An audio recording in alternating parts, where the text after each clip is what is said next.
Zorin OS and Pop OS are two phenomenal Linux distributions. Both are modern distros doing a lot of innovation and providing remarkable computing experience to their users. Zorin and Pop OS both are based on Ubuntu, but the similarities start and end right there, as both of these bring their own unique desktops, downright stunning features, and provide an unparalleled computing experience to their users. As an eternal distro hopper, I try out a lot of Linux distros, and every now and then, there comes a Linux distro that brings a lot of new things to the table. But the success of such unique distros is not always guaranteed, mainly because the Linux world is filled with exceptional distros and the competition is cutthroat here. Zorin and Pop OS are two distros that brought something new to the table and were smash hits immediately. Used by hundreds of thousands of people, they are the next iteration in the evolution of desktop Linux. Two breathtaking distros with stunning looks, superior workflows, and state-of-the-art tech. Let's take a closer look and see how they compare against each other in terms of speed, performance, user interface, stability, and software support. And finally see which one of these two is the best. Which one is more suitable for you, Zorin OS or Pop OS? Let's jump right in. Starting off with the user interface, Zorin OS features a modified GNOME desktop. The desktop is super clean and looks gorgeous right out of the box. This desktop layout is familiar to everybody, and this makes it really easy for even Linux newcomers to start using Zorin. One look at the screen and you just know where everything is and how to navigate this system. We get the Windows 7 layout here, which is probably the best desktop interface to date. This menu here is really organized, and this quick search is a gem for productivity. Favorites are pinned here for quick access, and then there's the tray with quick controls and a calendar. Three things make Zorin desktop outstanding: simplicity, subtlety, and elegance. The theme has been improved with a subtle gradient color scheme which adds a premium touch to everything. And this is available in 6 different flavors, so there's something for everybody. All the applications here look uniform and polished with this theme.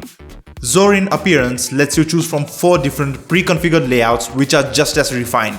All the major desktop layouts are available here and are activated with a single click. This makes Zorin perfect for you no matter what your desktop preferences are. But of course, what we get out of the box is the best one in my opinion. Overall, Zorin OS looks stunning on laptops as well as desktops, all while being ridiculously simple to use and get started with. Then there's choice. You can customize Zorin to what suits you the best. What more could you ask for? Top points for the UI. Moving on to Pop OS, it brings its homegrown Cosmic desktop environment here. Cosmic Desktop is based on GNOME 42 and brings many tweaks and improvements that make it more streamlined and sleek. Okay, so what's different here? We get a large bottom bar which houses the favorites and running apps. An application menu, workspace switcher, and a search-based launcher are added here. In stock GNOME, these 3 elements are unified, but here all these are separate entities. This is very interesting. And from a productivity point of view, Cosmic Desktop can be better than stock GNOME. Let me explain. Ubuntu is my main operating system right now. Personally, I never use the app grid as it is. I either launch apps from the favorites pinned to the dock or search. I do use workspaces extensively, but I never go into the activities overview. You can see how my workflow uses some aspects of GNOME Desktop while just leaving out some others. Cosmic Desktop completely isolates these to provide a distraction-free work environment. You can bind the Windows or the Super button to perform any of these 3 operations and personalize your workflow. So you can search for apps, files, and other things without sending all your working windows flying around. I like this. Visually, Pop OS looks very good. It brings its own theming here which makes everything look very polished. We get 2 themes here, and in the desktop section, we can customize the desktop more to our liking. We get extensive customization options here. Then there's styling support.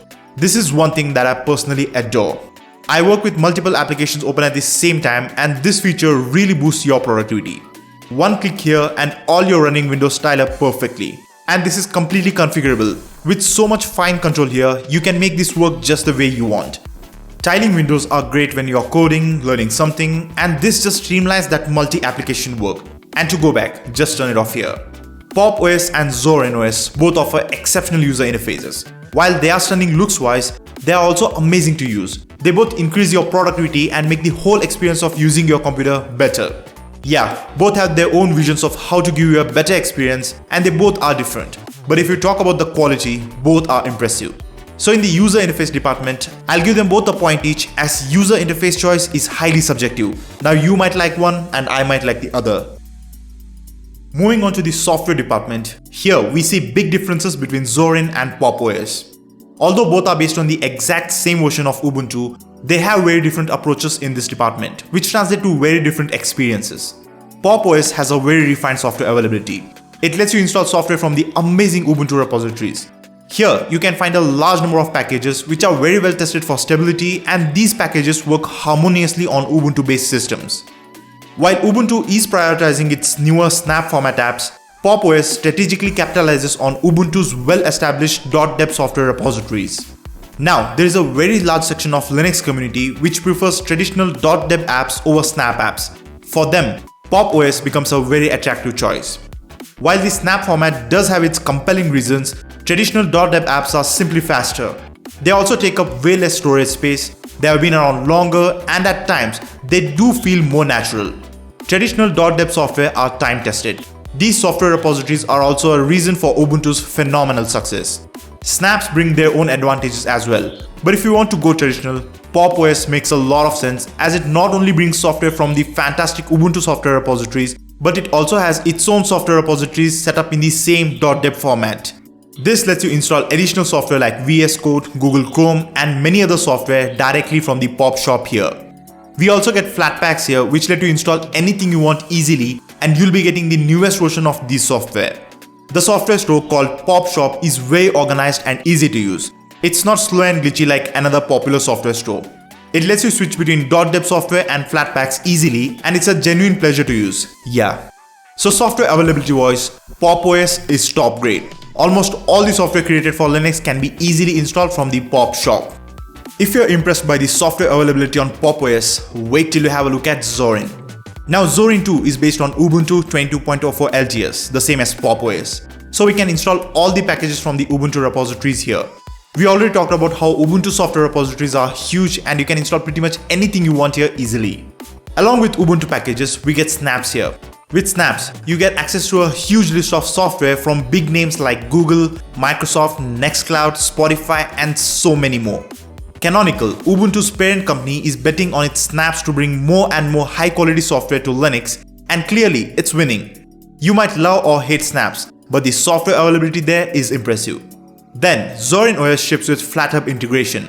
FlatHub is the biggest library of modern Flatpak apps. This allows you to install the latest of all the software with enhanced privacy and better than before stability. Flatpaks are flawless in a sense that they'll work without any issues. They are packaged with the dependencies and necessary libraries to ensure an impeccable user experience. And that's exactly what they deliver. Now Flatpaks are available on Pop OS as well. Are we done? Not yet. You can download Windows games and apps from the internet and just double click on them and they'll install on Zorin OS. But that's not all. First, Zorin OS will check if that particular app is available natively in the Zorin App Store and will give you a one-click option to install that. If not, you can go ahead and install the .exe or .msf file like you do on Windows. And the software store here deserves a special mention. This software store here is clean and organized. It's flourishing with amazing apps across categories. Any software you want can be installed in any format you want by selecting here. This is something that I highly appreciate. 3 package managers and so much complexity under the hood. But all the user sees is a clean, organized and easy to use software store. Zorin developers have done phenomenal work here. Pop OS takes a simple approach. You get apps from Ubuntu repositories and Flatpaks. But that doesn't mean that objectively you'll be getting less software. Let me clarify that mostly it'll be the same software that will be available in all 3 formats. But yeah, Ubuntu Snap does have some additional software which might not be available in other formats. I strongly believe that in the near future, we will see a huge influx of software on Snap Store because of Ubuntu's implementation of Flutter. I agree. Zorin is objectively better than Pop in the software department and it also allows out-of-the-box Windows apps installation. But I want you to note that Pop OS does not lack anything in the software department, which makes it a less viable option. If anything, Pop OS goes the simpler way. That being said, Zorin OS does a fantastic job in the software availability department and scores a point here. Moving on to the performance department, this is one area where both Zorin and Pop OS shine equally. Since they both are built on top of the same base and come with very similar desktops, you can expect an identical mileage here. Both are highly optimized for performance. Pop OS even offers hardware-specific ISO images. If you have NVIDIA hardware, you can use the NVIDIA ISO image, which comes with the latest NVIDIA proprietary drivers installed out of the box. The other one comes with AMD and Intel integrated drivers pre-installed. Zorin OS 2 automatically installs NVIDIA proprietary drivers and ships with Intel and AMD graphics drivers. So no matter what hardware you use, you will be getting the best possible performance out of your hardware. If you compare either of these two windows, then you can expect to see noticeable performance gains with Zorin as well as Pop, especially on slightly older devices. If you are currently using Windows and you are having performance issues, then any of these two will be a noticeable upgrade. Day-to-day tasks like browsing, watching videos, and doing office work are all butter smooth on these two systems. Heavier tasks like compiling, rendering, and even gaming perform very satisfactorily. Of course, your hardware is the main factor here. App opening, app switching are all very nimble, and using Pop or Zorin is an enjoyable experience altogether. In the performance department, both Pop OS and Zorin OS get a point each. Pop OS 22.04 and Zorin 16.x series are based on Ubuntu 22.04 LTS, and this makes them both ultra dependable systems.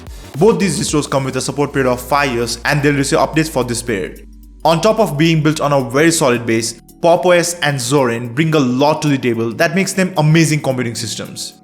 Very well tested packages, many usability improvements like easy software management, pre-installed drivers, and so much more make them just easy to use. They also come with all the essentials installed out of the box. A good browser, an office suite, media player, and few games. This ensures that while you take your time to get to know these systems better, you can just start using them. There's no learning curve here, which might require that you put in a lot of time in learning how to use these. No, these are Linux made easy. Zorin especially has a familiar user interface. Everybody just gets how to use this. It has a rich application availability, which has a very simple front end. Zorin as a final product is very commendable. Both Zorin and Pop OS scored top points in the stability and usability department. Gaming on both Zorin and Pop OS is a phenomenal experience. Both come game ready out of the box. Today, gaming on Linux has reached a whole new level which no one could have predicted even 5 years ago. Today, you can play thousands of top titles on Linux irrespective of whether the game is available on Linux natively or not. Linux now has a ton of native games. Ubuntu repositories bring many fantastic games right to you. Titles like 080, Nexus, Zonotic are all downloadable from the store on both Pop and Zorin. Along with that, you can now play tens of thousands of Windows exclusive games on Linux with ease. GTA 5, The Witcher 3, Cyberpunk 2077, and many more AAA titles are now playable on Linux. Just enable Steam Play in the Steam settings, and these Windows games will install and run like they are Linux native on Pop and Zorin. Additionally, Zorin lets you install Windows games directly. Yeah, if you have game files or disks, you can try to install them directly on Zorin and it will run using Wine. It's pretty much the same as installing games on Windows. You can install Wine on Pop OS too. Steam is my preferred way of playing Windows exclusive, but if you already have game files or CDs, then I recommend that you have a look at this application called Bottles. Both Zorin and Pop come with optimized drivers, so you'll be getting the best possible gaming performance on your hardware. May it be hardcore gaming or some casual fun. Both these systems are fun ready. So Pop and Zorin get a point each for gaming. Installing and getting started with both these systems is fairly simple. In fact, both have the same straightforward installation procedure derived from Ubuntu that is time tested. Download the ISO files from their websites linked in the description below. With Pop OS, make sure to download the proper ISO file. There is one for NVIDIA hardware and one for AMD and Intel integrated. For Zorin, there's only one ISO and the option to install NVIDIA proprietary drivers will be given during installation. Once the ISO is downloaded, flashed onto a USB stick and live boot into it. Here, you can test out these operating systems before you commit to installing them. All the steps in installation are easy to understand and beginner friendly. You can install these Linux distros in around 15-20 minutes. And they both are fully loaded, so they'll be usable immediately after installation. Top points here. Pop OS and Zorin OS developers have done amazing work. Now Ubuntu is a truly great operating system. It brought Linux to everyday users. It made Linux a viable option for everyday home computing. Even today, Ubuntu is the most used Linux distribution by far. It's not easy taking this amazing system and trying to improve upon it. Now there are many Ubuntu-based Linux distros, but only few are relevant. Zorin, Linux Mint, Elementary OS, the list is small. Pop OS and Zorin both are desktop-oriented systems with great features for users. Now I really like Pop OS. At times, it becomes an improvement over Ubuntu. It offers the best features of Ubuntu without the controversial ones, and it has a productive desktop setup. But Zorin outshines Pop OS in many departments. In all departments, we compared both these distros and they came out mostly equally. But in my personal opinion, I feel that Zorin is slightly better than Pop. I prefer Zorin's desktop. I feel that the software store on Zorin may be a better choice for Linux newcomers and beginners, and it's so hassle-free. So yeah, my personal point today goes to Zorin OS, and by the total tally of points, Zorin OS wins by a slight margin. Let me reiterate that Pop OS and Zorin are both very high quality products with both offering great computing experiences. And you don't have to pick the one that I picked. Download the ISO files, give them a try in a live session, and then you can pick the one with which you resonate the most. The download link for both these distros is given in the description below. Next up, check out 2023's top 7 ultimate Linux distros. I've included some hidden gems in there, so you'll enjoy that one. Alright, if you enjoyed this video, if you found it useful, definitely consider subscribing to the channel and leave me a big thumbs up. This is Linux Techs signing out.